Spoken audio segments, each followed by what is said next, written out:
ये कहानी है सातोरू फुजीनुमा की, जो जब भी कोई बड़ी घटना होने वाली होती है तो अचानक से कुछ मिनट पहले के वक्त में पहुंच जाता है। 29 साल का ये मांगा आर्टिस्ट एक अजीब और रहस्य से भरी ताकत का इस्तेमाल करता है, जिसे वो रिवाइवल कहता है। इस रिवाइवल की मदद से उसने कई लोगों की जान बचाई है, बिना ये समझे कि ये पावर उसके पास आई कैसे। लेकिन जब एक दिन उस पर उसकी माँ का कत्ल करने का इल्जाम लगता है, तो उसका रिवाइवल इस बार उसे सिर्फ कुछ मिनट पहले नहीं, बल्कि सीधा 18 साल पहले 1988 के जमाने में भेज देता है। धीरे धीरे सातोरू को एहसास होता है कि जो मर्डर आज हुआ है, उसका कनेक्शन उस घटना से हो सकता है जो उसके बचपन में हुई थी। उसकी एक क्लासमेट कायो हिनाजुकी का किडनैप और मर्डर। कायो एक तनाव और रहस्य से भरी लड़की थी, और सातोरू जानता है कि उसके पास अब एक मौका है सब कुछ सही करने का। इरेज्ड की ये कहानी सातोरू के सफर को दिखाती है, जिसमें वो ये जानने की कोशिश करता है कि 18 साल पहले असल में क्या हुआ था। अब उसका सिर्फ एक ही मिशन है, अपनी क्लासमेट की मौत को रोकना और साथ ही अपने आज के दोस्तों और अपनों को बचाना। क्या वो अपनी ताकत का सही इस्तेमाल कर पाएगा? ये सिर्फ एक मिस्ट्री नहीं, एक थ्रिलर भी है जो आपको हर स्टेप पे सरप्राइज करेगा। तो अभी से रेडी हो जाओ, क्योंकि अंत में आपको मिलेगा एक ऐसा चौंकाने वाला रहस्य जो आप सोच भी नहीं सकते। तो तैयार रहिए एक दिमाग हिला देने वाली कहानी के लिए। कहानी की शुरुआत होती है सातोरू फुजीनुमा के साथ, जो एक मंगा आर्टिस्ट है। उसका एडिटर उसकी स्टोरी रिजेक्ट कर देता है और उसे कहता है कि अब वो 29 साल का हो गया है, इसलिए उसे किसी और मैगजीन में ट्राई करना चाहिए। तो गुस्से और फ्रस्ट्रेशन में वो अपनी मांगा फाड़ देता है। फिर हम सातोरू को अपने कमरे में लेटा हुआ देखते हैं। सातोरू कहता है, हर दिन मेरे दिमाग में एक ही बात चलती है, काश मैंने उस वक्त ये किया होता। लेकिन ये सोच कभी भी असली पछतावा नहीं बनती। ये सब एक बहाना है जो आता है और चला जाता है। उसे अपने दिमाग के गहराइयों में झांकने से डर लगता है। अपनी जिंदगी की चॉइसेस को दोबारा समझने के लिए वो एक नए काम की तलाश करता है, और वो अस्सी पिज्जा में डिलीवरी बॉय बन जाता है। जब सातोरू पिज्जा डिलीवर करने के लिए निकलता है, तो उसका बॉस उसे ध्यान से जाने को कहता है। फिर कातागिरी नाम की लड़की उसे मजाक में कहती है कि वो पिज्जा को रास्ते में ही ना खाए, लेकिन सातोरू को उसका मजाक अच्छा नहीं लगता और कहता है कि आजकल के बच्चों के जोक्स बहुत बेकार हो गए हैं। डिलीवरी के दौरान जब वो रास्ते पर जा रहा होता है, तो उसे एक तितली दिखाई देती है, और उसके साथ एक अजीब चीज होती है, रिवाइवल। ये एक ऐसी पावर है जो उसको कुछ सेकंड पहले वाले वक्त में भेज देती है, जिसे वो किसी बड़ी मुसीबत को होने से रोक सकता है। फिर वो अपने आसपास के लोगों को देखता है और कोई अजीब हरकत या संकेत ढूंढने की कोशिश करता है। तभी उसे एक ट्रक दिखाई देता है जिसका ड्राइवर बेहोश होता है। इस पावर का इस्तेमाल करके वो एक छोटे बच्चे को एक ट्रक के नीचे आने से बचा लेता है, लेकिन उसका एक्सीडेंट हो जाता है और खुद हॉस्पिटल में पहुंच जाता है। बेहोशी में उसे अपने बचपन की यादें दिखाई देती है। उसे अपने दोस्त और एक लाल ड्रेस पहनी लड़की पार्क में अकेली खड़ी दिखाई देती है। जब उसकी आंखें खुलती है, तो उसके बगल में कातागिरी बैठी होती है, जो उसे पूछती है कि क्या तुम्हें याद है तुम कौन हो और यहाँ क्यों हो। तो वो कहता है, फुजीनिवा सातोरू, 29 साल का, उसने एक ट्रक के पीछा किया और एक्सीडेंट हो गया। कातागिरी पूछती है कि क्या वो किसी को कॉल कर कर एक्सीडेंट के बारे में बताना चाहेगा। तो सातोरू कहता है कि वो किसी को परेशान नहीं करना चाहेगा। कातागिरी कहती है कि वो उससे बहुत इम्प्रेस्ड है, क्योंकि उसने एक बच्चे की जान बचाई, और बताती है कि ड्राइवर मर गया था और ट्रक के एक गोदाम में टकरा गया, पर किसी और आदमी को चोट नहीं लगी। फिर सातोरू रिवाइवल के बारे में बताता है। रिवाइवल के कारण वो वक्त में पीछे जाता है, आमतौर पर 1 से 5 मिनट पहले, और वही सीन दोबारा होता है। हर बार ये उस वक्त होता है जब कुछ बुरा होने वाला होता है। फिर वो कोई अजीब हरकत या संकेत को ढूंढता है। उसने रिवाइवल की मदद से कई मुसीबत होने से रोकी है। ज्यादातर समय नेगेटिव आउटकम बस न्यूट्रल हो जाता है, लेकिन कभी-कभी, जैसे इस केस में, ये उसके लिए नेगेटिव बन जाता है। हॉस्पिटल से डिस्चार्ज होने के बाद जब सातोरू घर पहुंचता है, तो उसकी माँ साचिको फुजीनुमा उससे मिलने आती है। वो कहती है वो उससे हॉस्पिटल मिलने आई थी, लेकिन वो सो रहा था। उसे सोया हुआ देखकर वो बोर हो गई और घर वापस आ गई थी। साचिको उससे कहती है कि वो कुछ देर के लिए वहां रुकने वाली है। वो कहती है कि उसका एक लौता बेटा कार से टक्कर मार के आया है, तो उसे उसका ध्यान रखना चाहिए। सातोरू कहता है कि उसके पास सिर्फ एक ही बेड है। तो सचिको कहती है उसने अलमारी में स्लीपिंग बैग देखा था और उसे काम चला लेगी, और कहती है कि होटल में रूम लेना पैसे की बर्बादी होगी। सातोरू सोचता है कि उसकी माँ बिल्कुल भी नहीं बदली, और उसे भी नहीं लगता कि उसकी माँ 52 सालों की है। फिर उसकी माँ टीवी देख रही होती है तो सातोरू मन ही मन सोचता है कि रात को बाथरूम बिना शोर किए जाना मुश्किल होगा, तो सचिको कहती है उसे रात को शोर से कोई प्रॉब्लम नहीं क्योंकि वो बहुत गहरी नींद में सोती है। फिर टीवी पर एक खोई हुई पहली क्लास की बच्ची की खबर आती है जो पिछली शाम साइतामा शहर में खो गई थी, लेकिन आज सुबह उसे योकोहामा में सुरक्षित पाया गया। साचिको सातोरू से पूछती है कि क्या उसे याद है कि जब वो 5th क्लास में था उनके एरिया में भी किडनैपिंग और मर्डर हुए थे, लेकिन कहती है कि सभी पेरेंट्स ने मिलकर ये डिसाइड किया कि सभी बच्चों को उस इंसिडेंट से दूर रखा जाएगा। इसलिए सातोरू को अच्छे से याद नहीं है कि उसकी जिंदगी भी खतरे में थी। सोने के वक्त सातोरू किडनैपिंग के बारे में सोच रहा होता है, तभी उसे याद आता है कि जब वो 5th क्लास में था तब उसके 2 क्लासमेट्स गायब हो गए थे। वो याद करता है कि वो एक यूकी नाम के लड़के के साथ खेला करता था और वो सातोरू को हमेशा हिम्मत रखने के लिए कहता था।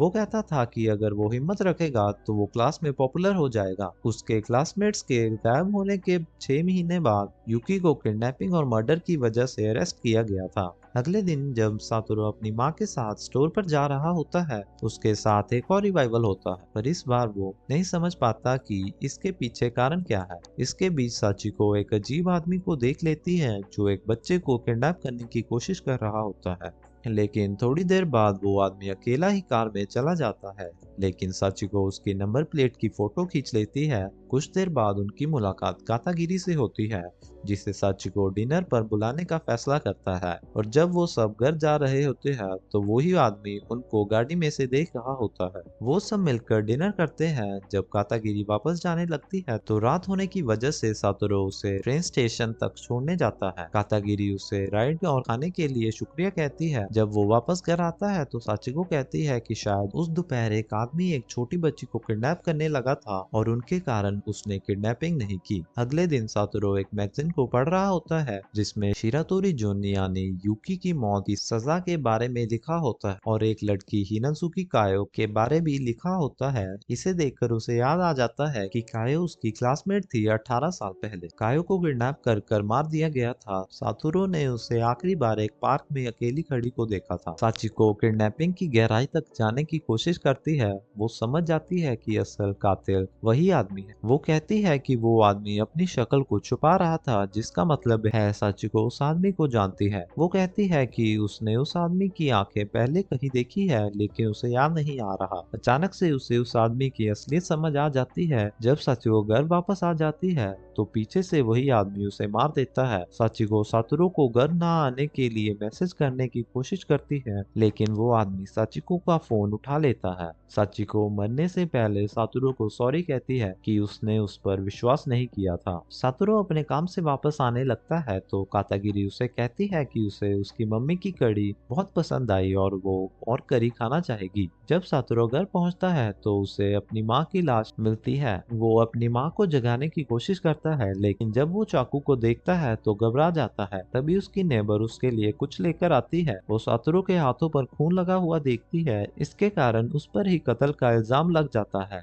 लेकिन जैसे ही पुलिस उसको अरेस्ट करने आती है एक और रिवाइवल होता है और इस बार वो सीधा 18 साल पहले अपने बचपन के दिनों में पहुंच जाता है, जब वो सिर्फ एक स्कूल स्टूडेंट था। वो 15 फरवरी 1988 में पहुंच गया होता है। टीचर क्लास में आता है और सातोरू को अपनी सीट पे बैठने को कहता है। सातोरू को याद नहीं होता उसकी कौन सी सीट है, तो वो एक खाली सीट पे जाकर बैठ जाता है। उसके साथ वाला बच्चा उससे पूछता है कि क्या वो नींद में है, क्योंकि वो सीट कायो की होती है। ये देखकर टीचर कहता है कि कायो आज भी लेट है। सातोरू सोचता है कि इस बार रिवाइवल ने उसे 18 साल पीछे क्यों भेजा। सातोरू की टेंशन बढ़ती जाती है तो वो घर जाने की डिसाइड करता है। वो सिर दुखने का बहाना मारता है और वहां से भाग जाता है। तभी उसे अपनी माँ की याद आती है और घर की तरफ भागने लगता है और रास्ते में उसे कायो मिलती है जो स्कूल जा रही होती है। वो घर पहुंच जाता है लेकिन घर पे कोई नहीं होता।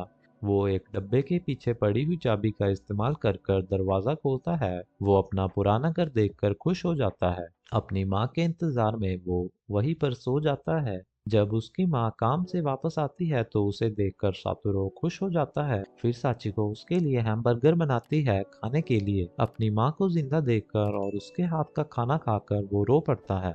यह एक और रिवाइवल ही होता है और सातोरू इस चांस को वेस्ट नहीं जाने देगा। रिवाइवल हमेशा बुरी घटना को रोकने के लिए होता है, तो इसका मतलब ये है कि उसकी माँ की मौत को रोकने के लिए उसे पास्ट में कुछ करना होगा। लेकिन उसे पास्ट में अभी तक कुछ भी अजीब नहीं लगता। तभी उसे कायो दिखती है जो अपनी माँ के साथ अकेली रहती थी। क्लास में जब कायो नीचे गिरी पेंसिल उठाने लगती है तो सातोरू उस पर एक चोट का निशान देखता है।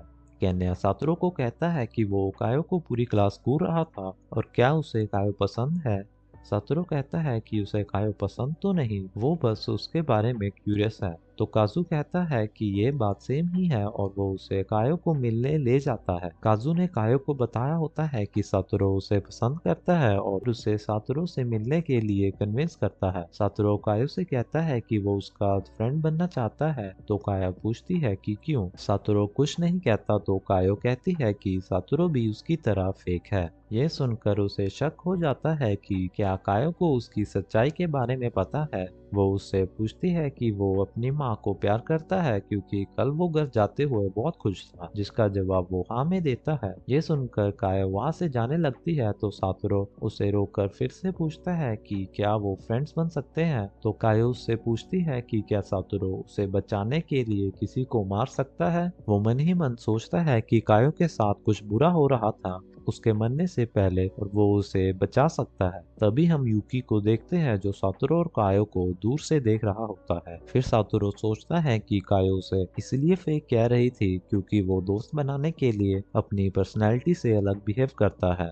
लेकिन वो अपने आप को भी फेक कहती है, जिसका मतलब ये हुआ कि वो भी अपनी असली पर्सनैलिटी छुपा रही होती है। सातोरू अपने ग्लव्स हाइडआउट पे भूल जाता है तो वो सबसे हाइडआउट जाने के लिए पूछता है, तो उसके दोस्त उसे याद दिलाते हैं कि वो बर्फ में हाइडआउट नहीं जाते क्योंकि बर्फ में फुटप्रिंट्स दिखाई देते हैं। जब वो स्कूल से बाहर होता है तो केन्या सातोरू से कहता है कि वो कायो से दोस्ती कर कर ठीक कर रहा है और उसे ऐसा लग रहा है कि कायो कुछ छुपा रही है, और कहता है कि सातोरू उससे और उनके दोस्तों के साथ अपनी प्रॉब्लम्स डिस्कस कर सकता है। जाने के पहले केन्या पूछता है कि क्या उसने एसेज रीड कर लिए हैं जो उसने नहीं किए होते।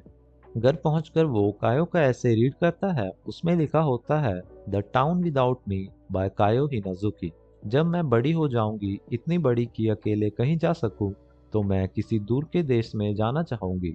मैं एक दूर के आइलैंड पर जाना चाहती हूँ, एक ऐसे आइलैंड पर जहाँ कोई लोग ना हो, एक ऐसे आइलैंड पर जहाँ दुख या तकलीफ ना हो। उस आइलैंड पर कोई बड़े नहीं होंगे, ना बच्चे, ना मेरे क्लासमेट्स, ना टीचर और ना ही मेरी माँ। वहाँ मैं जब चाहूँ पेड़ पर चढ़ सकती हूँ और जब चाहूँ समुद्र में तैर सकती हूँ और जब चाहूँ सो सकती हूँ। उस आइलैंड पर मैं उस शहर के बारे में सोचती हूँ जो मैंने पीछे छोड़ दिया। बच्चे स्कूल जा रहे हैं जैसे कुछ बदला ही ना हो, बड़े ऑफिस जा रहे हैं जैसे कुछ बदला ही ना हो, मेरी माँ खा रही है जैसे कुछ बदला ही ना हो। जब मैं शहर के बारे में सोचती हूँ जिसमें मैं नहीं हूँ तो मुझे एक अजीब सी राहत महसूस होती है। मैं बहुत दूर जाना चाहती हूँ। ये पढ़कर उसे समझ आता है कि कायो को हेल्प चाहिए। इस ऐसे को पढ़कर वो और भी चिंतित हो जाता है। जब वो खाना खा रहे होते हैं तो सातोरू अपनी माँ से पूछता है कि क्या वो अपने बर्थडे पर अपने दोस्तों को इनवाइट कर सकता है। साचिको कहती है जरूर, लेकिन उनके घर में जगह कम है। तो वो कहता है कि वो ज्यादा नहीं, बस 5 दोस्तों को बुलाएगा। उसकी माँ कहती है कि पहली बार उसने पार्टी करने के लिए पूछा, इसलिए वो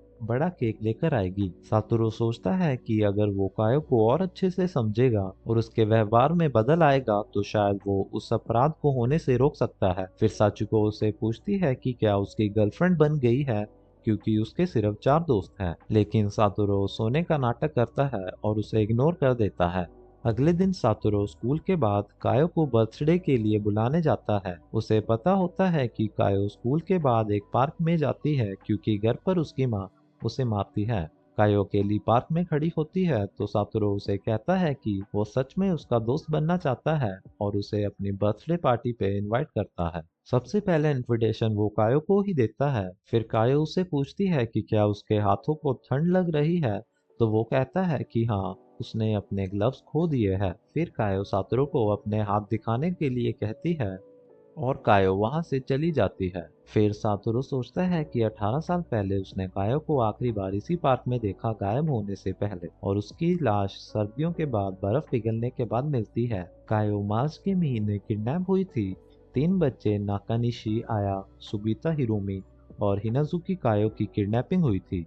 लेकिन किडनैपिंग के वक्त कायो की उम्र 10 साल ही थी। इसका मतलब ये हुआ कि कायो की किडनैपिंग उसके बर्थडे से पहले हुई। सातोरू कहता है कि उसे मार्च 1 और कायो के बर्थडे के बीच डे एक्स को ढूंढना होगा जिस दिन कायो की किडनैपिंग हुई थी। अगले दिन स्कूल में बच्चे बर्फ पर रेस लगा रहे होते हैं और सातोरू का ओपोनेंट हमाडा होता है जो आइस हॉकी की टीम में होता है और उसने नेशनल चैंपियनशिप भी जीती होती है। कायो सातोरू को जीतने के लिए कहती है। स्टार्टिंग में सातोरू जीत रहा होता है लेकिन फिनिश लाइन से पहले अपने आप को धीरे कर लेता है। उसे लगता है कि हमाडा ये जीत डिजर्व करता है क्योंकि वो हर रोज कड़ी मेहनत करता है। कायो और केन्या को समझ आ जाता है कि वो जानबूझकर हारा। इसकी वजह से हमाडा को भी सातोरू पर गुस्सा आ जाता है। फिर उसे याद आता है कि उसने ऐसे ही 18 साल पहले किया था। फिर सातोरू कायो से उसका बर्थडे पूछता है लेकिन कायो उससे गुस्सा होती है और अपना बर्थडे बिना बताए वहां से चली जाती है। सातोरू स्टाफ रूम जाता है कायो का बर्थडे जानने के लिए। जब वो क्लास डायरी खोलने लगता है पीछे से उसका टीचर आ जाता है। सातोरू उससे कायो के बर्थडे के बारे में पूछता है तो टीचर क्लास डायरी सातोरू को दिखाता है। सातोरू और कायो का बर्थडे सेम दिन 2 मार्च को होता है इसलिए कायो उसे अपना बर्थडे नहीं बता रही होती। फिर वो अपने टीचर का शुक्रिया करता है और चला जाता है। उसे समझ आ जाता है कि डे एक्स मार्च 1 होता है जिस दिन कायो की किडनैपिंग होती है। कायो को ढूंढने वो सेम पार्क में जाता है लेकिन कायो वहां नहीं होती। फिर सातोरू को एक पेपर प्लेन दिखाई देता है जिसे यूकी उड़ा रहा होता है। फिर वो दोनों यूकी के घर चली जाते हैं। यूकी सातोरू से कहता है अच्छा है कि उसने कुछ नए दोस्त बना लिए हैं। तो सातोरू कहता है कि उसकी एडवाइस की हेल्प से वो नए दोस्त बना पाया। सातोरू यूकी से पूछता है कि क्या वो कायो को जानता है। यूकी तुरंत जवाब देता है कि हाँ और मेंशन करता है कि कायो अक्सर अकेली पार्क में होती है। वो ये भी बताता है कि उसने कायो से कुछ बार बात की है लेकिन उसे ये नहीं पता था कि वो सातोरू की क्लासमेट है। यूकी ये भी बताता है कि वो अपने पापा के बेंटो शॉप में काम करता है। सुबह 4 बजे उठता है और दोपहर तक काम करता है। ये सुनकर सातोरू सरप्राइज हो जाता है क्योंकि उसे पहले लगता था कि यूकी अनएम्प्लॉयड है और क्योंकि वो हमेशा दोपहर के बाद उसे मिलता था। सातोरू घर जाते हुए सोचता है कि उसके टाइम 2006 में जुन शिरातोरी को फांसी की सजा सुनाई थी। पहले मुकदमे से लेकर अब तक जुन हमेशा अपनी बेगुनाही का दावा करता आया था। सातोरू को विश्वास नहीं होता कि यूकी किसी की हत्या कर सकता है। उसके दिमाग में ये विचार आता है कि अगर किडनैपिंग कभी हुई ही नहीं तो जुन पर कोई शक भी नहीं करेगा। फिर सातोरू कायो के घर जाता है लेकिन घर के अंदर कोई नहीं होता। घर के साइड पे कायो के ग्लव्स और उसका बैग पड़ा होता है। तभी सातोरू का ध्यान एक पुरानी टूटी फूटी हुई शेड की तरफ जाता है। कायो काफी कम कपड़ों में और बुरी तरह से पिटी हुई होती है। सातोरू को देखकर वो रोने लग जाती है। उसका चेहरा और शरीर चोटों से भरा होता है जो ये स्पष्ट करता है कि उसे मारा गया है। सातोरू तुरंत अपनी जैकेट उतारता है और उसे कवर करने की कोशिश करता है ताकि उसकी ठंड से सुरक्षा हो सके। उसी वक्त कायो की माँ वहां आ जाती है और कहती है कि कायो उस शेड में खुद आई है। वो गुस्से में कायो को खींचकर घर ले जाती है। सातोरू अंदर ही अंदर दुखी और गुस्से से भर जाता है लेकिन उसके पास कोई शब्द नहीं बचते। उसके सामने ही एक माँ अपनी बेटी को मार रही थी और वो कुछ नहीं कर पा रहा था। कायो भी उसकी तरफ देखती तक नहीं जैसे उसकी आंखों में कोई उम्मीद ही ना हो। जब सातोरू कायो की माँ से पूछता है कि कायो को इतनी चोटें कैसे लगी तो कायो की माँ कायो को जवाब देने के लिए कहती है लेकिन कायो झूठ बोलती है और सातोरू को बताती है कि वो गिर गई थी इसलिए उसे चोटें लगी है। उसी रात कायो की माँ उसके चेहरे के जख्मों को छुपाने के लिए उसका सिर पकड़कर किचन सिंक के ठंडे पानी में डुबा देती है जो पूरी बर्फ से भरी होती है। वो उसके चेहरे के निशान हटाना चाहती है ताकि लोग शक न करे। कायो की माँ के बॉयफ्रेंड को इस सब से कोई फर्क नहीं पड़ता बल्कि वो सेल्फिश तरीके से सिर्फ इतना कहता है मेरे लिए भी थोड़ी बर्फ बचा लेना। अगली सुबह सातोरू और कायो की होमरूम ड्यूटी होती है। सातोरू क्लासरूम को प्रिपेयर कर रहा होता है लेकिन कायो नहीं आती। क्लास शुरू होने के बाद कायो स्कूल आती है जिसे देखकर सातोरू को राहत महसूस होती है। उसके गर्दन पर अब भी कल रात की मारपीट के निशान होते हैं लेकिन वो चुपचाप अपनी जगह बैठ जाती है। होमरूम ड्यूटी की वजह से कायो और सातोरू ने लंच के पैसे इकट्ठा किए और उसके बाद सातोरू अपने टीचर याशिरो के ऑफिस जाता है। वहाँ वो गाकू याशिरो से सीधा पूछता है कि क्या कायो के साथ उसकी माँ जो भी कर रही है उस पे कोई एक्शन क्यों नहीं लिया जा रहा। याशिरो कहता है कि वो इस बात को लेकर स्ट्रगल कर रहा है कि उसे स्टूडेंट से इसके बारे में बात करनी चाहिए या नहीं। वो कहता है कि क्लास में भी कायो हमेशा सबसे अलग रहती है। उसका मानना है कि अगर सबको पता चला कि कायो पर अत्याचार हो रहा है तो और स्टूडेंट्स उसका मजाक उड़ाएंगे। याशिरो समझाता है कि चाइल्ड प्रोटेक्टिव सर्विसेज पिछले 1 साल से इस केस को देख रही है लेकिन कोई भी सबूत नहीं मिल रहा क्योंकि कायो और उसकी माँ कभी भी घर पर नहीं होते, इसलिए वो लोग कायो की माँ के खिलाफ एक्शन नहीं ले पा रहे। ये सुनकर सातोरू अंदर से और भी ज्यादा बेचैन हो जाता है। उसे लगता है कि अगर वो आगे बढ़कर कायो की मदद नहीं करेगा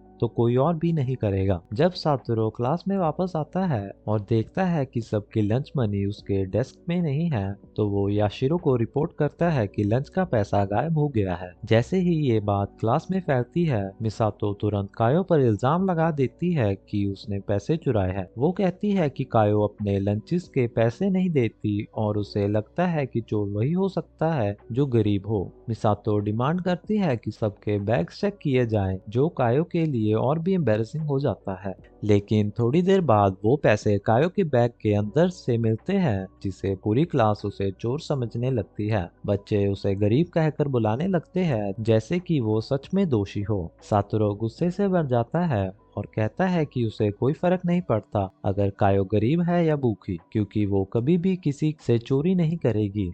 फिर वो कहता है कि कोई जानबूझकर उसे दोषी साबित करने की कोशिश कर रहा है। तभी केन्या कहता है कोई भी सातोरू की डेस्क से पैसे लेकर कायो के बैग में रख सकता है। फिर याशिरो सबको शांत करता है और कहता है आज कायो ड्यूटी पर थी इसीलिए उसके पास लंच के पैसे होना बिल्कुल नॉर्मल बात है। ऐसे याशिरो सिचुएशन को हैंडल करता है। जब वो दोनों क्लास का कचरा फेंकने जा रहे होते हैं तो कायो सातोरू का शुक्रिया अदा करती है। सातोरू कहता है कि कोई बात नहीं क्योंकि मिसातो ने जो कहा वो बिल्कुल बेकार और जरूरत से ज्यादा था। फिर कायो उसके साथ अपनी एक पुरानी मेमोरी शेयर करती है और कहती है कि तीसरी क्लास में मिसातो उसके पेंसिल्स का मजाक उड़ाया करती थी, इसलिए एक दिन उसने गुस्से में मिसातो का फेवरेट मैकेनिकल पेंसिल खिड़की से बाहर फेंक दी। तब से वो दोनों एक दूसरे से नफरत करते हैं। लेकिन एक बार मिसातो ने उसे क्रिसमस पार्टी पर बुलाया था सिर्फ अपने बड़े क्रिसमस ट्री का दिखावा करने के लिए, लेकिन वो ट्री कायो को सच में बहुत खूबसूरत लगा था।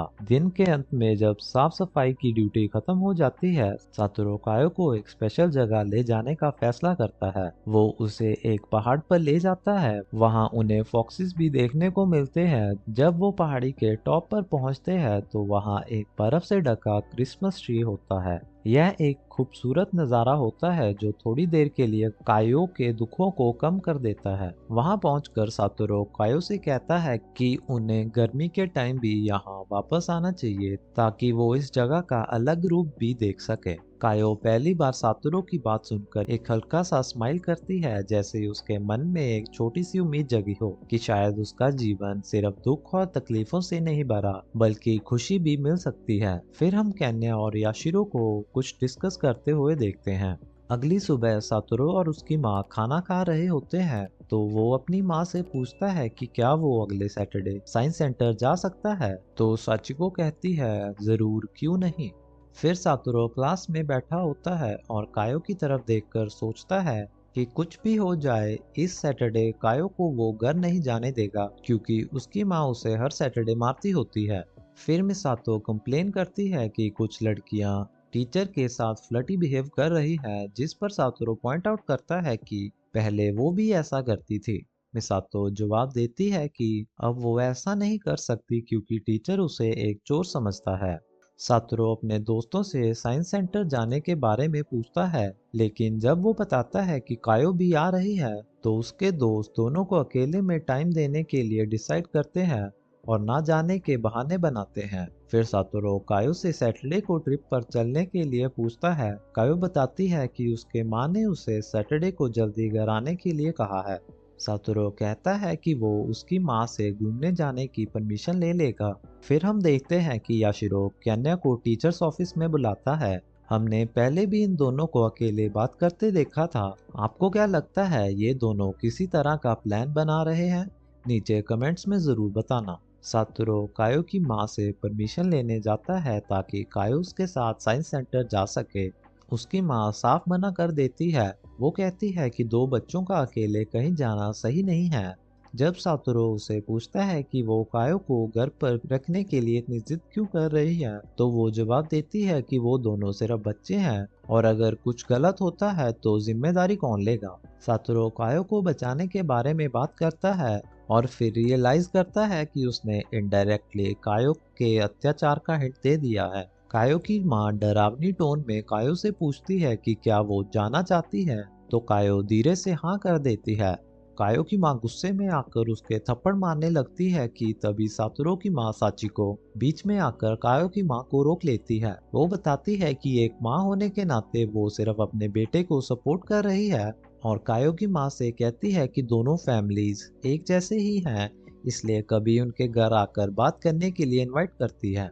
आखिर में कायो की माँ उसे अंदर बुलाती है, लेकिन जाने से पहले सातोरू कहता है कि सैटरडे को मिलते हैं।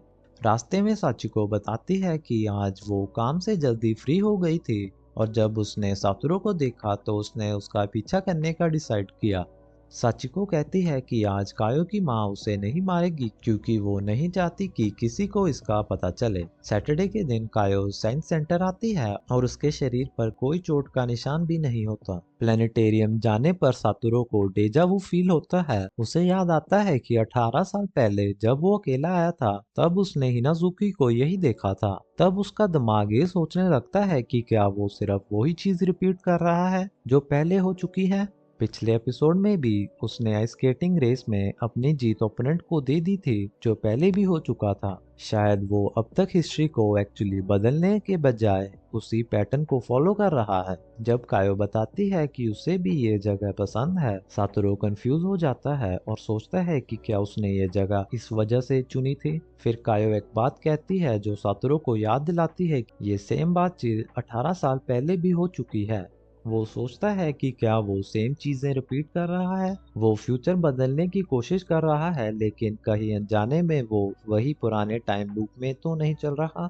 फिर सातोरू कायो का कोट पकड़ने का ऑफर करता है और उस मोमेंट पर उसे लगता है कि छोटी छोटी एक्शन से भी वो फ्यूचर बदल सकता है। सातोरू के दोस्तों का ग्रुप भी साइंस सेंटर में आ जाता है, जो उसके दिमाग में एक पॉजिटिव साइन है कि अब चीजें पहले जैसी नहीं हो रही हैं। 29 फरवरी हो जाती है और कायो के गायब होने में सिर्फ एक दिन रह जाता है। सातोरू शाम तक कायो के साथ रहता है और उसे घर छोड़ने जाता है। रास्ते में वो कायो से कहता है कि कल सुबह वो दोनों साथ मिलकर स्कूल जा सकते हैं, जिस पर कायो हाँ कर देती है। घर जाते वक्त उन्हें कायो की माँ मिल जाती है जो काम से लौट रही होती है। मार्च 1 हो जाती है। सातोरू घर से जल्दी निकलता है कायो के घर जाने के लिए। वो सारे दिन कायो के साथ वक्त बिताता है, स्कूल के पहले से लेकर शाम के 6 बजे तक।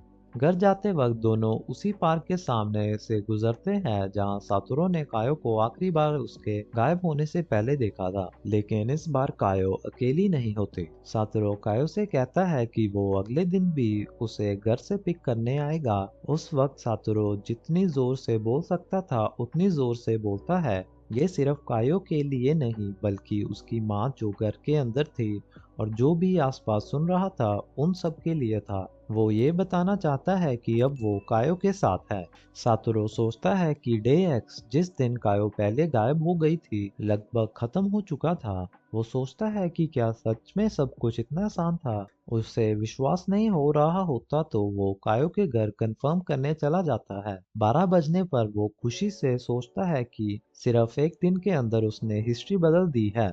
अगली सुबह वो बहुत जल्दी उठता है और अपनी माँ को गुड मॉर्निंग कहकर निकल जाता है। उसकी माँ उसे रोकने की कोशिश करती है और कहती है कि वो ब्रेकफास्ट तो खा ले, पर सातोरू सिर्फ कायो से मिलने की जल्दी में रहता है। उस रात सातोरू एक पल के लिए भी नहीं सोया था। अगले दिन जब वो कायो से मिलता है तो उसे तसल्ली होती है कि कायो अपने घर पर ही है और बिल्कुल सही सलामत है। फिर वो अपने दोस्तों से कंफर्म करता है कि क्या सब लोग आज के प्लान के लिए रेडी है। तभी पीछे से याशिरो कायो और सातोरू को कुछ काम के लिए बुलाता है। जब वो दोनों क्लास में वापस आते हैं तो क्लास में कोई नहीं होता। फिर वो दोनों मार्केट जाते हैं बर्थडे का सामान लेने के लिए। जब सातोरू और कायो घर पहुंचते हैं तो उन्हें एक बड़ा सरप्राइज मिलता है। उनके दोस्तों ने उनके बर्थडे सेलिब्रेशन का सीक्रेटली प्लान बनाया होता है। सातोरू और कायो दोनों शॉक्ड होते हैं कि ये सब उनके बिना बताए कैसे अरेंज किया। तब केन्या बताता है कि सबने मिलकर ये प्लान किया था और सातोरू की माँ ने भी मदद की थी। सातोरू को याद आता है कि आफ्टर स्कूल ड्यूटी भी इसी सरप्राइज के लिए दी थी और याशिरो ने उन्हें कायो के बर्थडे के बारे भी बताया था। कायो शौक और खुशी के मिक्स इमोशंस महसूस करती है। सातोरू स्पेशली इंसिस्ट करता है कि दोनों के लिए अलग अलग केक्स हो ताकि दोनों का बर्थडे इक्वली स्पेशल लगे। कायो सातोरू से माफी मांगती है कि वो उसके लिए बर्थडे प्रेजेंट कंप्लीट नहीं कर पाई। वो बताती है कि पिछली रात को वो प्रेजेंट कंप्लीट करने की कोशिश कर रही थी लेकिन बीच में सो गई। सातोरू उसे कहता है कि वो गिफ्ट बाद में दे सकती है तो कायो उसे बाद में गिफ्ट देने का प्रॉमिस करती है। फिर वो खाना खाते हैं और केक भी खाते हैं। कायो और सातोरू को बहुत प्रेजेंट्स मिलते हैं। सातोरू कायो को ग्लव्स देता है गिफ्ट में। कायो को खुशी से आंसू आ जाते हैं। फिर वो कायो को घर छोड़ने जाता है। सातोरू को ठंड लग रही होती है तो कायो अपना स्कार्फ उसे दे देती है। फिर सातोरू खुश हो जाता है और सोचता है कि उसने सच में हिस्ट्री बदल दी है। लेकिन अगले दिन एक शॉकिंग ट्विस्ट आता है। इनाजुकी स्कूल नहीं आती। उसका लेट होना पहले भी होता रहा है लेकिन अब जब वो पूरी तरह से एब्सेंट है तो सातोरू को कुछ सही नहीं लग रहा। कायो उसके अगले दिन भी नहीं आती, ना ही उसके अगले दिन। तो दोस्तों ये था हमारी वीडियो का पहला पार्ट। और आपको क्या लगता है, सातोरू सच में हिस्ट्री बदल पाएगा या सिर्फ वही चीज रिपीट हो रही है जो पहले भी हो चुकी थी? और क्या उसका प्लान सक्सेसफुल होगा? और आपको क्या लगता है, कायो की माँ के एक्शंस के पीछे कोई रीजन है या सिर्फ उसका नेचर ही ऐसा है? अपने थॉट्स हमें कमेंट्स में ज़रूर बताएं। अगर आपको ये वीडियो पसंद आया हो तो वीडियो को लाइक ज़रूर करें और अगर आप कहानी का अगला पार्ट देखना चाहते हैं तो चैनल को सब्सक्राइब करके बेल आइकन दबाना मत भूलना। हिनाजुकी स्कूल नहीं आती तो सातोरू उसके घर जाता है उसको ढूंढने, लेकिन घर पर कोई नहीं होता। घर के साइड पर बने शेड में भी कायो नहीं होती। तभी उसे बर्फ में पैरों के निशान दिखते हैं जो किसी आदमी के होते हैं जो शेड में छुपा हुआ था। घर के अंदर कायो की माँ का बॉयफ्रेंड सातोरू को देख रहा होता है और घबरा कर कायो की माँ से पूछता है अब क्या करें। और कायो की माँ कायो की लाश के सामने बैठी होती है। सातोरू कायो के गायब होने से दुखी होता है तो वो अगले 2 दिन स्कूल से छुट्टी करता है। साचिको अपने कलीग से मीडिया ब्लैकआउट की बात कर रही होती है जिसे किसी को भी कायो के गायब होने की खबर नहीं मिलेगी। वो कहती है कि इसमें ही बच्चों की भलाई है। साचिको फिर उसे हौसला देती है कि ये उसकी गलती नहीं है और उसे स्कूल जाना चाहिए। अकेला घर पर रहने से वो और ज्यादा दुखी हो जाएगा। टीचर क्लास में अनाउंसमेंट करता है कि कायो अपनी दादी के पास चली गई है, इसलिए वो अब स्कूल नहीं आएगी। टीचर सातोरू से बात करता है और बताता है कि कायो की झूठी कहानी स्कूल वालों और पीटीए ने मिलकर बनाई है। उसके बाद वो सातोरू से कहता है कि फिलहाल के लिए इस कहानी के साथ चलना ही बेहतर होगा। किसी को कायो के गायब होने का पता नहीं चलता मीडिया ब्लैकआउट की वजह से, लेकिन कायो के घर के सामने पुलिस की गाड़ी खड़ी रहती है। पुलिस को कायो की मां पर भी शक होता है, इसीलिए उसे पुलिस स्टेशन पूछताछ के लिए बुलाया जाता है। कायो के गायब होने के सिर्फ 6 दिन बाद एक और लड़की नाकानिशी आया गायब हो जाती है। टीचर क्लास में अनाउंसमेंट करता है कि अब स्कूल से घर जाने के लिए माँ बाप का साथ होना जरूरी है। केन्या को भी शक होता है कि कायो और नाकानिशी आया दोनों को किडनैप किया गया है, क्योंकि दोनों के गायब होने की सेम कहानी बताई गई है कि वो अपनी दादी के पास चली गई है। टीवी पर कायो के गायब होने की खबर सिर्फ सुबह और रात को दिखाई जाती है जब बच्चे सो रहे होते हैं। अब जब आया भी किडनैप हो गई थी तो पुलिस का पूरा ध्यान एक सीरियल किडनैपर पर चला गया था। सातोरू कायो की माँ को कचरे का बैग फेंकते हुए देखता है जिसमें उसे वो ग्लव्स दिखते हैं जो कायो उसके बर्थडे गिफ्ट के लिए बना रही थी। ये देखकर सातोरू जोर जोर से चिल्लाने लगता है और भाग जाता है। जब सातोरू अपनी आंखें खोलता है तो वो देखता है कि वो फिर से वर्तमान में लौट आया है। वो देखता है कि वो वापस उसी दिन आ गया है जब उसकी माँ का कत्ल हुआ था। पुलिस अब भी सातोरू को ढूंढ रही होती है, तो वो छुपने के लिए ब्रिज के नीचे चला जाता है। उसे समझ आता है कि किडनैपिंग और साचिको की मौत के बीच जरूर कोई कनेक्शन है। तभी उसको उसके मैनेजर का फोन आता है, जो उसे अपने घर बुलाता है और उसके लिए खाना लगाता है। जब सातोरू टीवी पर देखता है कि उसकी माँ की मौत की खबर आ रही है, तो उसे समझ आता है कि मैनेजर उसे पुलिस के हवाले करने वाला है। सातोरू तुरंत वहां से भी भाग जाता है। रास्ते में उसे आयरी मिलती है, जो उसकी मदद करती है। आयरी उसे अपने घर ले जाती है और कहती है, मैं नहीं मान सकती कि तुमने अपनी माँ को मारा होगा। अगले दिन आयरी काम पर चली जाती है, लेकिन जाने से पहले एक नोट लिखकर छोड़ती है। मेरे परिवार वाले सुबह 10 बजे चले जाते हैं। सातोरू आयरी के स्कूटर का इस्तेमाल करता है और किडनैपर के बारे में पता लगाने चला जाता है। आयरी अपने परिवार के साथ नहीं रहती, बल्कि किसी और के साथ रहती होती है। जब आयरी काम से लौट रही होती है, तो वो सातोरू के लिए पिज्जा घर ले जा रही होती है। तभी उसका मैनेजर उसे मिलता है, जो किसी आदमी से बात कर रहा होता है। मैनेजर आयरी से कहता है कि अगर उसे सातोरू मिले तो उसकी मदद करे।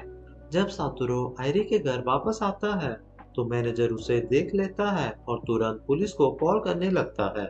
लेकिन तभी आयरी पीछे से आती है, उसका फोन छीन लेती है और उस पे चिल्लाती है।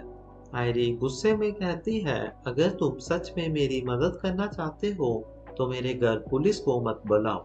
फिर वो दोनों ब्रिज के नीचे चले जाते हैं, जहां आयरी सातोरू को बताती है कि ये मेरे मामा जी का घर है। आयरी के माँ बाप एक दूर के गांव में रहते हैं। अब सातोरू उसके घर पर ज्यादा देर छुप नहीं सकता, तो आयरी कुछ सामान लेने वापस अपने घर जाती है। तभी एक उसे मैसेज आता है। आयरी के फोन पर साचिको नंबर से एक मैसेज आता है, जहां हो वहीं रहो। ये मैसेज किलर ने भेजा होता है और तभी आयरी के घर में आग लग जाती है। जलते हुए घर को देखकर सातोरू बिना सोचे समझे तुरंत अंदर दौड़ता है, आयरी को बचाने के लिए। जब वो उसे बाहर ले जा रहा होता है, आयरी चुपके से अपना फोन उसकी जेब में डाल देती है। तभी उसका मैनेजर वहां आ जाता है और सातोरू को भागने को कहता है। बाद में सातोरू आयरी के फोन में एक मैसेज देख लेता है, जो क्लियरली किलर ने भेजा था। उस मैसेज से पता चलता है कि किलर पहले से आयरी को जानता था और उसका पीछा कर रहा था। यह देखकर सातोरू एक नंबर डायल करता है, जो साचिको ने उसके लिए छोड़ा था। वो नंबर एक आदमी का होता है, जिसका नाम होता है सावादा, जो साचिको का एक पुराना जाना पहचाना था। सावादा सातोरू को एक स्टोर में मिलने बुलाता है, जहां वो कंफर्म करता है कि सातोरू ही साचिको का बेटा है, क्योंकि वो बिल्कुल उसी जैसे दिखता है। फिर सावादा कहता है कि उसे पूरा विश्वास है कि सातोरू ने अपनी माँ को नहीं मारा, क्योंकि साचिको कभी भी ये किलर की परवरिश नहीं कर सकती। सावादा बताता है कि साचिको ने अपनी मौत से थोड़ी देर पहले उसे कॉल की थी, जिसमें उसने कहा था कि असली किडनैपर शिरातोरी जुन नहीं है और उसे उसका नाम पता चल गया है। वो सावादा को मिलने स्टेशन बुलाती है, लेकिन उससे पहले ही उसकी हत्या हो जाती है। फिर सावादा सातोरू को कायो हिनाजुकी की मौत के बारे में बताता है। 2 मार्च 1988 की रात कायो को उसकी माँ और उसके बॉयफ्रेंड ने पीटा और उसे एक स्टोरेज शेड में बंद कर दिया। ज्यादा ठंड की वजह से कायो की जमने से मौत हो गई। पुलिस को शक था कि कायो की माँ और बॉयफ्रेंड ने उसकी बॉडी छुपा दी, लेकिन 10 से 11 बजे के बीच कायो शेड से गायब हो गई। 3 मार्च की सुबह 12:30 पर कायो की मां ने सातोरू के घर कॉल की और पूछा कि कायो वहां तो नहीं है। पुलिस का कहना है कि जुन शिरातोरी ने कायो को उठा लिया था। शेड के आसपास मिले रबर बूट्स के निशान जुन के बूट से मैच करते थे। उसके बाद पुलिस ने पब्लिक को बताया कि जुन ने कायो को मारकर उसकी फोटो खींची, फिर उसे अपने फैमिली बिजनेस के कोल्ड स्टोरेज में रखा और एक स्प्रे का यूज करके उसे फ्रीज होने की प्रोसेस को फास्ट किया। जब कायो का बॉडी टेम्परेचर 20 डिग्री तक गिर गया, तब वो ब्रेन डेड हो गई थी। जुन ने 30 मिनट वेट किया और जब वो पूरी तरह से मर चुकी थी तो उसकी जम चुकी लाश को वापस शेड में रख दिया सुबह होने से पहले। कायो के साथ साथ हिरोमी और आया नाकानिशी भी गायब हुए थे और इन तीनों के गायब होने से पहले पड़ोसी टाउन में भी सेम पैटर्न के बच्चों की किडनैपिंग और मर्डर्स हुए थे। वहां भी एक सस्पेक्ट पकड़ा गया। सवादा कहता है कि कायो और साचिको दोनों को एक ही किलर ने मारा है, एक ऐसा आदमी जो हमेशा पुलिस को दूसरा सस्पेक्ट दे देता है और अब वो आदमी इसी शहर में है। सातोरू सवादा को बताता है कि किलर ने आयरी को भी मैसेज भेजकर उसे मारने की कोशिश की थी और अब उस पर आग लगने का भी इल्जाम लग चुका है। सातोरू को समझ आता है कि किलर आयरी के काम की जगह तक गया था और काउंटर के पीछे जाकर उसका शेड्यूल भी देख सकता था। फिर सातोरू सवादा के दिए गए किडनैपिंग केस के रिकॉर्ड्स चेक करता है। उसमें सिर्फ 5 ही सस्पेक्ट्स थे और पुलिस का कहना था कि हिरोमी को गलती से लड़की समझकर मारा गया, इसलिए जो लोग हिरोमी को जानते थे उन्हें सस्पेक्ट ही नहीं बनाया गया। लेकिन सातोरू को पूरा विश्वास है कि किलर को हिरोमी का जेंडर पता था और उसने जानबूझकर उसे टारगेट किया था ताकि लोग कंफ्यूज हो जाएं। तभी सवादा हॉस्पिटल जाता है आयरी से मिलने, लेकिन वहां उसे पता चलता है कि आयरी की माँ उसकी जगह पर लेटी हुई थी ताकि आयरी भाग सके और सातोरू की बेगुनाही साबित कर सके। आयरी फिर सातोरू को कॉल करके ब्रिज के नीचे मिलने के लिए कहती है। वहां वो उसे एक मिस्टीरियस आदमी निशिज़ोनो के बारे में बताती है जो मैनेजर से मिलने आया था और सिटी काउंसलर का बैज पहने हुआ था। लेकिन जब सातोरू सस्पेक्ट्स की लिस्ट देखता है तो उसमें निशिज़ोनो नाम का कोई भी नहीं होता क्योंकि उसने अपना असली नाम बदल दिया होता है। तभी पुलिस आ जाती है और सातोरू को अरेस्ट कर लेती है। सातोरू जाने से पहले आयरी का शुक्रिया करता है। जब पुलिस उसे ले जा रही होती है तब सातोरू उस आदमी को देख लेता है जो उस दिन उसके घर से निकल रहा था जिस दिन साचिको की हत्या हुई थी। पिछली बार जैसे सब कुछ खत्म ना हो, इस बार सातोरू ने पक्का फैसला कर लिया था। अपनी जबरदस्त इच्छा शक्ति से वो अपना रिवाइवल ट्रिगर करता है और वापस चला जाता है 28 फरवरी 1988 में, उसी वक्त जब वो म्यूजियम गया हुआ था। रास्ते में केन्या उसे एक किताब के बारे में पूछता है जो उसने सातोरू को दी थी, लेकिन सातोरू को उस किताब के बारे में कुछ भी नहीं याद होता। अगले दिन स्कूल में जब सातोरू कहता है कि उसे वो किताब मिली ही नहीं, तो केन्या बताता है कि उसने असल में कोई किताब दी ही नहीं थी, वो सिर्फ उसे टेस्ट कर रहा था क्योंकि उसे लग रहा था कि सातोरू पिछले कुछ दिनों से काफी अलग बिहेव कर रहा है। जब केन्या पूछता है तुम असल में कौन हो, तो सातोरू हंसता है और कहता है मैं एक सुपर हीरो हूँ। ये सुनते ही केन्या को पूरा यकीन हो जाता है कि ये सच में उसका दोस्त सातोरू ही है। केन्या उसे बताता है कि उसे पहले से ही कायो की चोटों के बारे में पता था, लेकिन वो कुछ कर नहीं पाया। पर अब वो सातोरू का साथ देना चाहता है और मिलकर कायो को बचाना चाहता है। फिर पहले की तरह सब मिलके खेलने जाते हैं और घर आकर सातोरू की बर्थडे पार्टी सेलिब्रेट करते हैं। लेकिन इस बार पार्टी के बाद सातोरू जानबूझकर जुन के घर की खिड़की पर पत्थर फेंकता है ताकि पुलिस आए और जुन घर पर ही था ये कंफर्म हो जाए। इससे फ्यूचर में जुन पर कायो के मर्डर का ब्लेम नहीं आएगा। उसके बाद सातोरू सीधा कायो की माँ आकिमी के पास जाता है और गुस्से में आकर उसे सीढ़ियों से धक्का देने के बिल्कुल करीब पहुंच जाता है, लेकिन तभी केन्या आ जाता है और उसे रोक लेता है। वो सातोरू को समझाता है कि उसे कोई और तरीका चुनना चाहिए। तब सातोरू एक अलग प्लान बनाता है, कायो को उसकी मर्जी से किडनैप करता है और उसे एक पुरानी बस में छुपा देता है जहां वो कुछ दिनों तक सेफ रह सके। वहां केन्या पहले से उनका इंतजार कर रहा होता है। केन्या और सातोरू मिलकर बस का हीटर ऑन करते हैं और फिर वापस घर चले जाते हैं। सातोरू प्लान करता है कि जब भी वो वापस आएगा तो वो 3 बार नॉक करेगा ताकि कायो पहचान सके कि वो ही है। घर पहुंचकर सातोरू अपनी माँ साचिको से कहता है कि वो दोस्तों के साथ घूमने गया था, इसलिए लेट हो गया। लेकिन साचिको को उस पर थोड़ा शक हो जाता है।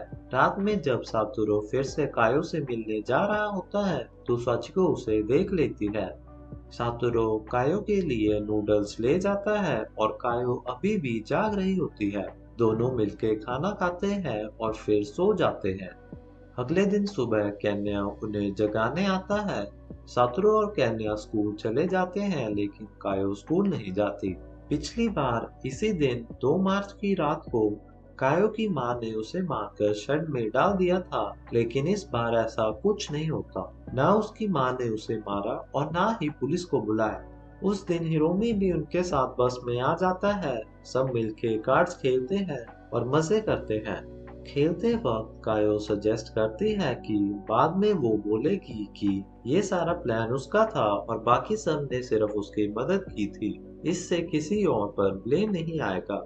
लेकिन 3 मार्च की रात को जब कायो सो रही होती है, एक अनजान आदमी बिना 3 बार नॉक किए बस के अंदर आ जाता है। कायो तुरंत समझ आती है कि ये सातोरू नहीं है। वो आदमी अपना बैग बस में गिरा देता है और जोर से गुस्से में लात मारता है और वापस चली जाता है। अगली सुबह साचिको जल्दी उठती है और सातोरू के लिए खाना बनाती है और साथ में उसे एक लंच बॉक्स भी देती है। सातोरू बस में आता है और लंच बॉक्स कायो को देता है। फिर सातोरू स्कूल के लिए चली जाता है, तो कायो एक लेटर देखती है जो साचिको ने कायो के लिए लिखा था। टीचर सातोरू से बात करता है कायो के बारे में, तो वो बताता है कि जब उसने कायो के घर पर कॉल की तो किसी ने नहीं उठाया, लेकिन उसने चाइल्ड वेलफेयर से बात की थी और वो आज आ रहे हैं और वो भी उनके साथ कायो के घर जाएगा। जब चाइल्ड वेलफेयर वाले कायो के घर पहुंचते हैं तो कोई भी दरवाजा नहीं खोलता और जब वो साइड की खिड़की से घर के अंदर जाते हैं तो घर के अंदर कोई नहीं होता, लेकिन हीटर और लाइट ऑन होती है। खाना भी पड़ा होता है। इसका मतलब है कि कायो की माँ घंटी सुनकर भाग गई। ये सब कुछ सातोरू चुप कर उन्हें देख रहा होता है। सातोरू बस में जाकर सबको चाइल्ड वेलफेयर वालों के बारे में बताता है। कायो सातोरू को बर्थडे प्रेजेंट में ग्लव्स देती है, जिसे देखकर सातोरू बहुत खुश हो जाता है। इसके बाद कायो सातोरू को उसके साथ रहने के लिए कहती है, क्योंकि पिछली रात एक अनजान आदमी आया था। जब सातोरू उस आदमी के बैग का सामान देखता है, तो उसे समझ आ जाता है कि उसने ही कायो को मारा था। कायो के किलर ने रबर बूट्स पहने थे। फिर वो कायो को कोल्ड स्टोरेज में ले गया और एक स्प्रे का यूज किया उसे जल्दी फ्रीज करने के लिए। ये देखकर सातोरू को समझ आता है कि वो अभी भी किडनैपिंग मर्डर वाले लूप में फंसा हुआ है और वहां से जाने का फैसला करता है। वो उन्हें अपने घर ले आता है। उसकी माँ को लग रहा था कि वो अपने दोस्तों को लेकर आएगा, तो उसने सभी के लिए करी बनाई थी। कायो लंच बॉक्स के लिए शुक्रिया अदा करती है। हिरोमी और केन्या भी अपने घर को चली जाते हैं। तभी साचिको याशिरो को कॉल करती है और उसे बताती है कि कायो और सातोरू दोनों घर आ गए हैं और अगले दिन 7 बजे मिलने के लिए कहती है। साचिको कायो को रात रुकने के लिए कहती है और उसके साथ नहाने चली जाती है। साचिको ने पहले से ही कायो के लिए पजामा ले लिए थे। फिर वो सभी सोने चली जाते हैं।